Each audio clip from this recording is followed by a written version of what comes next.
அதுவே வாழ்வின் முதற்படி.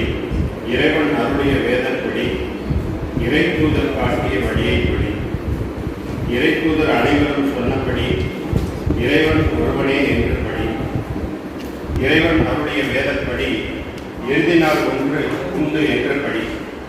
படைத்தவன் இறைவன் பெயரைப்படி, படைத்தான் மனிதனை என்று படி. இரத்த கட்டியை தேடிப்படி, மனிதர் படைப்பை ஆய்ந்தபடி. எழுதுகோல் கொண்டு கற்பித்தான், எல்லாவற்றையும் அறிவித்தான். அறியாததையெல்லாம் மனிதனுக்கு அறிவித்துக் கொடுத்தான் அந்த இறைவன். அறிவியல் பொருளியல் அனைத்தும் படி, அரசியல் அறிவையும் தேடிப்படி. ஒட்டாத படைப்பை உணர்ந்தபடி, உயர்ந்த வானத்தை உடனேப்படி. விரிந்த பூமியை வியந்தபடி, கருவில் குழந்தையின் தோற்றம் படி, கருத்தாய் அனைத்தையும் கூர்ந்தபடி.